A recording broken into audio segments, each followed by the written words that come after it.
তখন কিছু গাঁজা খাওয়া মুসলমান আছে, গাঁজা খায়, আছে না? তখন কিছু বিড়ি খাওয়া মুসলমান আছে, সিগারেট খাওয়া মুসলমান আছে।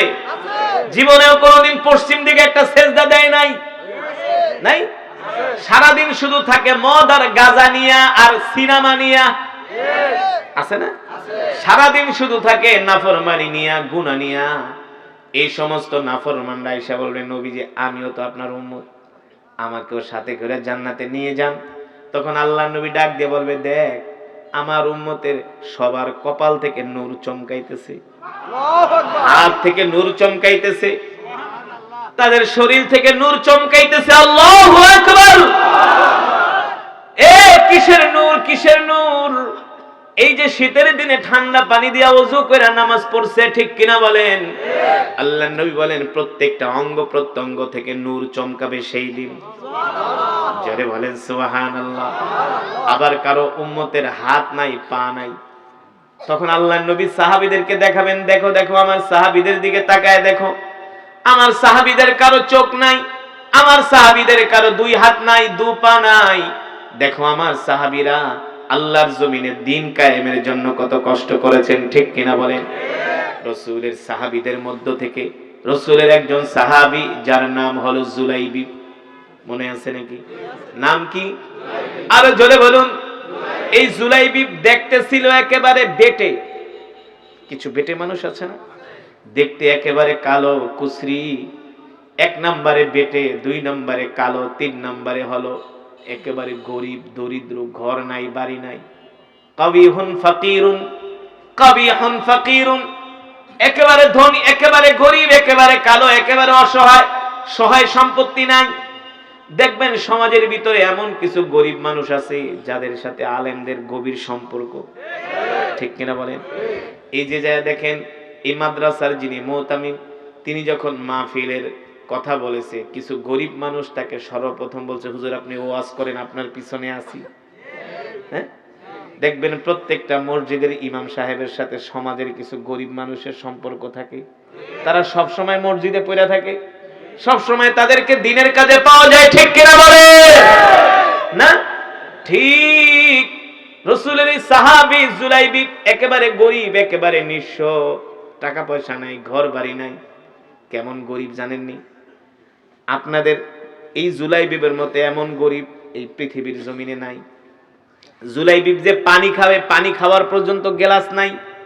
জুলাইবিবের পানি পিপাসা লাগলে হাতের তালুতে নিয়ে পানি খায়, একটা গ্লাসও নাই তার ঘরে। জুলাইবিব যে ঘুমাবে তার ঘরে একটা বালিশও নাই। জুলাইবিবের ঘুম ধরলে তিনি একটা পাথর এনে মসজিদের সিঁড়ির মধ্যে পাথর মাথার নিচে দিয়ে ঘুমায় থাকে। জুলাইবিবের কোনো ঘর নাই, বাড়ি নাই, সব সময় আল্লাহ নবীর মজমায় পড়ে থাকেন, সব সময় আল্লাহ নবীর দরবারে পড়ে থাকেন। এই কারণে বুখারীর বর্ণনায় আসছে জান্নাতের ভিতরে সর্বপ্রথম গরিব মানুষ যাবে। কারা যাবে? একেবারে গরিব, অসহায়। ওই গরিব আবার না যেটা রিকশা চালায় আর সারাদিন বিড়ি টানে, ওই গরিব আবার জান্নাতে কিন্তু এত সহজে যাবে না, বুঝেন নাই? আছে না কিছু গরিব সারাদিন রিকশা চালায় আর বিড়ি টানে, আর চায়ের দোকানে বৈশা দাঁত বেটকে বেটকে বাংলা সিনেমা দেখে আর চা খায়। এই গরিব না, এই গরিব না। রিকশাও চালায়, আজান দিলে রিকশাটা মসজিদের সামনে তালা মাইরা মসজিদে ঢুকা যায়। চা বিক্রি করে, চা চা আজান দিলে মসজিদের ভিতরে কেটলি নিয়ে ঢুকে আগে নামাজ আদায় করে, ঠিক কিনা বলে? এমন কর্মচারী, এমন শ্রমিক কোনদিন নামাজ কাজা করে না, ঠিক কিনা বলেন? যা বেতন পায় হালাল টাকা দিয়ে এই পরিবারকে চালায়। মাসের 15-20 দিন ভালো মতো চলে, 20 দিন পরে আর বাজার চলে না, ডাইল আর আলু ভর্তা খায়। কিন্তু মানুষের কাছে বলে না, মানুষের কাছে বলে না, কষ্ট করে চলে, কিন্তু নামাজ ছাড়ে না, আল্লাহর হুকুম ছাড়ে না, আল্লাহর বিধান ছাড়ে না। আল্লাহর নবী বলেন অসহায় জান্নাতে যাবে, অসহায় গরিব দুর্বল মানুষগুলো সবার আগে জান্নাতে যাবে। যাদের দুনিয়াতে টাকা নাই, পয়সা নাই, ঘর নাই, বাড়ি নাই, একেবারে নিঃস্ব, সহায়, সম্বলহীন, কিন্তু যারা আল্লাহর হুকুম ছাড়ে না, তারা আগে জান্নাতে যাবে। আল্লাহু আকবার। এই জন্য যারা গরিব তারা কখনো মন খারাপ করবেন না, ঠিক কিনা বলেন? আপনাদের জান্নাতের সুসংবাদ দিয়েছেন আল্লাহর নবী, খুশি নাকি বেজার? জোরে বলেন, খুশি নাকি বেজার? ওই গরিব একটা কম্বল মুড়া দিয়ে শীতের দিনে ঘুমায় না, একটা কম্বল টান দিলে ভালো করে পাও ঢাকে না, পাও ঢাকলে মাথা ঢাকে না, ঠান্ডা লাগে না। ফজরের আজান দিলে ঘরে থাকে না, আজান শুনা সলাতু খায়রুম মিনান নাওম, মসজিদে জায়গা নামাজ পড়তে, ইমাম সাহেবের পিছনে জামাতে নামাজ পড়ে, মসজিদে বসে ইশরাক পড়ে না, জিকির করে, আবার ঘরে আসে, আলু ভর্তা ডাল যা থাকে তা খায়, আবার কাজে চলে যায়, ঠিক কিনা বলেন? আর যারা বড় লোক তারা 3-4টা কম্বল মুড়া দিয়া ঘুমায়, সকাল 10টা বাজে ওইটা বিড়ি টানতে টানতে বাথরুমে যায়, ঠিক কিনা বলেন? কথা বাস্তব নাকি অবাস্তব? সত্য নাকি মিথ্যা? রাসূলের সাহাবী জুলাইবিব গরিব মানুষ, সব সময় নবীজির কাছে পড়ে থাকে, নবীজির ছাড়া কোথাও যায় না। আল্লাহর নবীর মজমার ভিতরে জুলাইবিব থাকে প্রথম কাতারে, জুলাইবিব থাকে প্রথম কাতারে, জুলাইবিব থাকে প্রথম কাতারে। আমি একটা মসজিদে 9 বছর নামাজ পড়াইছি রহিম মেটালে, সেখানে অনেক শ্রমিক ভাইয়েরা ছিলেন। তেজগাঁও, বুঝলেন নাই? কোথায়? নাবিস্কো, তেজগাঁও, ওটা ইন্ডাস্ট্রিয়াল এলাকা। তো অনেক শ্রমিক ভাইরা আসছিল, সেই উত্তরবঙ্গ থেকে আসছে। জিজ্ঞেস করতাম বেতন পান কত? ওই আমলে কয় হুজুর 5,000 টাকা বেতন পাই, 7,000 টাকা বেতন পাই। সব সময় মসজিদে পড়ে থাকতো। থাকতে থাকতে একটা সম্পর্ক, নামাজের প্রথম কাতারে ধনীদেরকে দেখা যায় না। কারা? গরিব। ধনীরা ওরা তো বিড়ি টানা নিয়ে ব্যস্ত, ওরা তো টেলিভিশন সিনেমা নিয়ে ব্যস্ত, ঠিক কিনা বলেন? আবার সব ধনী না, ধনীদের মধ্যে ভালো আছে, অভাব নাই, ভালো পার্সেন্টেজই বেশি, ঠিক কিনা বলেন? আল্লাহ তাআলা সকলকে কবুল করুন বলি আমিন। যেটা বলছিলাম, জুলাইবিব আল্লাহর নবীর মজমায় আসে প্রতিদিন। নবীজিও জুলাইবিবকে ভালোবাসে, জানে জুলাইবিব গরিব মানুষ, থাকার ঘর নাই, বাড়ি নাই, কেউ দিলে খায়, জুলাইবিব না দিলে না খেয়ে থাকে। আল্লাহর নবী দিলে খায়, না দিলে জুলাইবিব না খায়া থাকে। এমন দিনের পর দিন, বছরের পর বছর যায়। আল্লাহর নবী হঠাৎ করে জিজ্ঞেস করে, তাআলা ইয়া জুলাইবিব, এদিকে আসো, ইজলিস হুনাক, বসো। আতাজাওয়াজা ইয়া জুলাইবিব, এ জুলাইবিব তুমি কি মনে করছো তোমার বয়স কম? আমি জানি তোমার বয়স হয়ে গেছে। মানুষ বয়স হইলে কি করে? মাশাআল্লাহ, বয়স হইলে কি করে? জোরে বলেন, কি করে? জুলাইবিবের মাও নাই, বাবাও নাই, পরিবার নাই, কেউ নাই।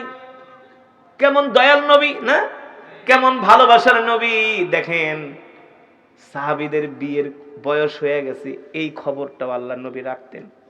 বিশ্বাস করেন, কলিজার টুকরা নবী যদি বেঁচে থাকতেন, কলিজার টুকরা নবী যদি বেঁচে থাকতেন, ভালোবাসার নবী যদি বেঁচে থাকতেন, ফিলিস্তিনি একটা মুসলমানের গায়ে ইহুদিরা হাত দিতে পারতো না। আল্লাহর নবী বরদাস্ত করতেন না। এই কারণেই তো নবী ইন্তেকালের আগে শুধু কাঁদতেন আর বলতেন, আমার ইন্তেকালের পরে আমার ইতিম উম্মতগুলোর কি হবে? আল্লাহর নবী, আমার নবী, দয়ার নবী, মায়ার নবী, রাহমাতুল লিল আলামিন, উম্মতের কান্ডারি, উম্মতের দয়ার সাগর নবী। আল্লাহ তাআলা যে নবী সম্বন্ধে বলেছেন, ওয়ামা আরসালনাকা ইল্লা রাহমাতাল লিল আলামিন, আমি আল্লাহ তোমাদের জন্য এমন একজন নবী পাঠাইছি যেই নবী কিনা তোমাদের জন্য রহমত। সুবহানাল্লাহ বলে, যেই নবী কিনা তোমাদের জন্য বরকত, যেই নবী কিনা নিজে না খেয়ে উম্মতকে খাওয়ায়, যেই নবী কিনা না খায়া সাহাবীদেরকে খাওয়ায়। আল্লাহু আকবার। ওই নবী একজন গরিব সাহাবী বিয়ে করবে, বয়স হয়ে গেছে, সেই খবর নবীর কাছে আছে। আল্লাহ নবী ডাক দিয়া বলে, জুলাইবিব তোমার তো বিয়ে করার বয়স হয়েছে, তোমার কি বিয়ে করতে মন চায় না? আল্লাহ নবী বলেন, এই কথা বলার পরে জুলাইবিব চুপ করে আছে, কথা বলে না। আবার দ্বিতীয়বার জিজ্ঞেস করে, কথা বলে না। তৃতীয়বার জিজ্ঞেস করে, কথা বলে না। চুপ করে থাকা মানে হলো সম্মতির লক্ষণ। জুলাইবিবের বিয়ে করতে মন চায়, এবার জুলাইবিব বলে, গো আল্লাহর নবী, আমি গরিব মানুষ, আমার টাকা নাই, পয়সা নাই, অর্থ নাই, বিত্ত নাই, আমাকে কে বিয়ে করবে? কে আমার কাছে তার কন্যাকে বিয়ে দিবে? আল্লাহর নবী বলে, জুলাইবিব তুমি বলো তোমার বিয়ে করতে মন চায় কিনা? জুলাইবিব মুস্কি হাসি দিয়েছেন। আল্লাহর নবী বুঝতে পারছেন জুলাইবিবের বিয়ে করতে মন চায়। দেখেন, আল্লাহওয়ালা হলে, আল্লাহর উপর ভরসা করলে আল্লাহ তাআলা কিভাবে কপাল খুলে দেয়। আল্লাহর নবী একটা পত্র লিখছেন, জুলাইবিবের হাতে দিলেন। মদিনার সবচেয়ে সুন্দরী কন্যা, যাকে বলা হয় হুরে মদিনা, এমন একজন কন্যার